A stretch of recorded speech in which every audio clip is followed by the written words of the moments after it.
Hey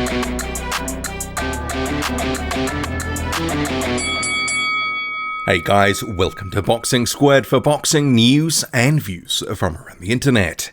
Dillian Whyte vs Alexander Povetkin is all but a done deal and looks likely to land on April the 25th or May the 2nd. And Filip Hrgović and Martin Bakole could feature on the undercard fighting each other. Great fight.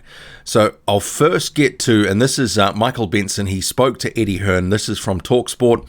See, Dillian Whyte versus Alexander Povetkin. Context, this fight is a done deal, but specifics are yet to be confirmed. So after this, and I'll go to Whyte's Instagram as well, a few thoughts on this potential card because it's shaping up as a very good one.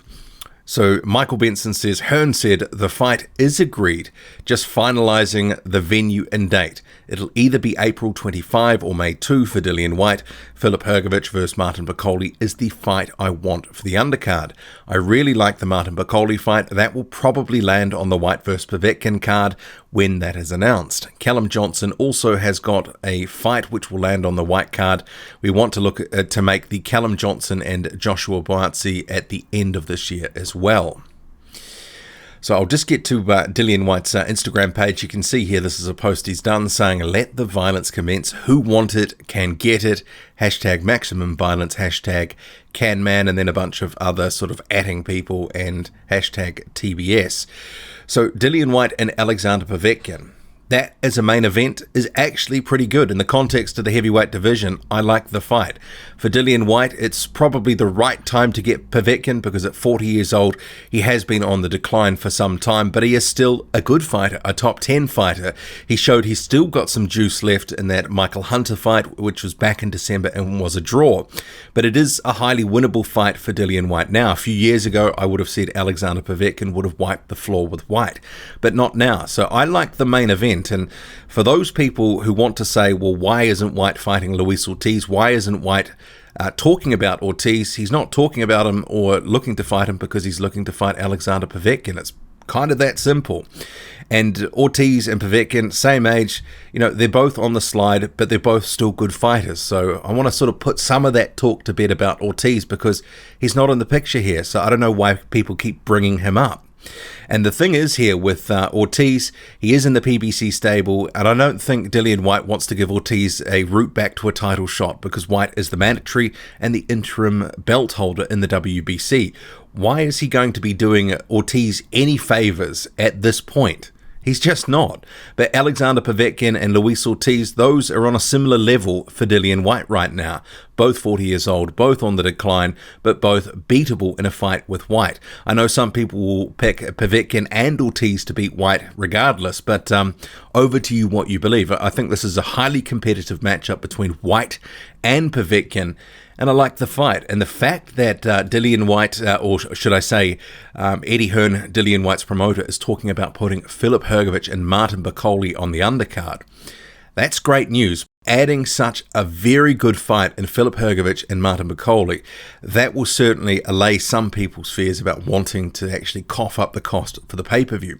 Maybe it's not going to sort of be one of those sort of fights that'll really captivate the hearts of the casual audience, but for hardcore boxing fans, Filip Hrgović and Martin Bakole is a cracker of a fight.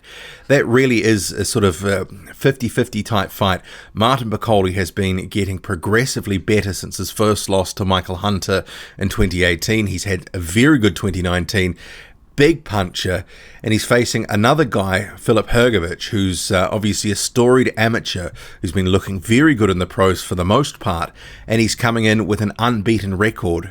And if they get it on, I would sort of be edging it towards Filip Hrgović, but, you know, I think this is a real fight. This, you know, one of these guys could potentially get knocked out, or it could end up being a real barnstormer because both do have decent chins. Could end up going the distance in a real slugfest. I like that fight. So if they can manage to have Whyte and Povetkin and Bakole and Hrgović, and then you fatten out a couple of other fighters there, you know, they're talking about, Callum Johnson potentially for that card. That's actually a decent card. And in this day and age where almost anything goes on pay-per-view, if you have a strong undercard to complement a decent main event. I'm not saying this is the best main event in the world, but it's a decent fight. But if you have a really strong undercard, and Whyte did back in 2018 when he fought Joseph Parker, had a really good undercard, it actually makes it the cost, much more bearable, when it does sort of, disappear out of your bank account. But going back to Dillian Whyte and Alexander Povetkin, that's an interesting fight. Povetkin, as I said, certainly on the slide, but he does have good rounds in him, as we saw against Michael Hunter. I think those first, especially 4 rounds, maybe 5 rounds, would be particularly dangerous for Dillian Whyte against Alexander Povetkin.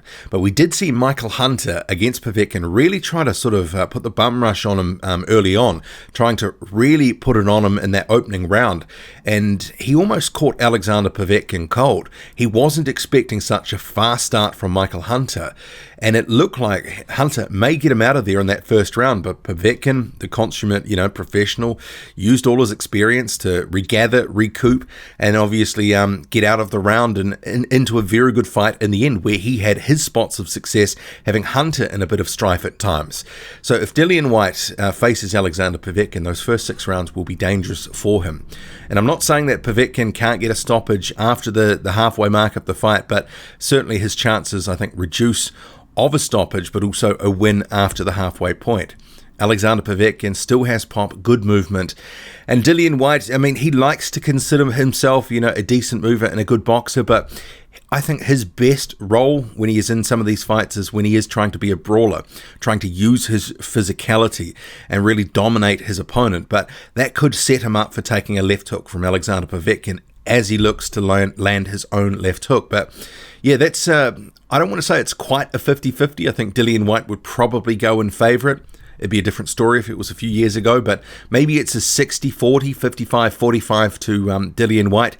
And as he waits for a title shot, this makes a lot of sense, this type of opponent, because Povetkin's still considered top 10. Dillian Whyte is in the Dillian Whyte pay-per-view business. He's going to try ring the till, make millions of pounds for himself, but still remain in position for a world title whenever he can get it against Deontay Wilder in the WBC or potentially elsewhere. So I would expect if Dillian Whyte does take this fight and he does beat Alexander Povetkin, you could probably expect one more fight at least in 2020 from Dillian Whyte, and that would be maybe of a similar level opposition. A guy that he is expected to beat, maybe not an overwhelming favourite, but he can have a pay-per-view, get a win, and still be in good, tough fights to keep him ready for when his time is coming for a world title shot. What do you make of this? Dillian Whyte, Alexander Povetkin looks set to be April 25th or May the 2nd.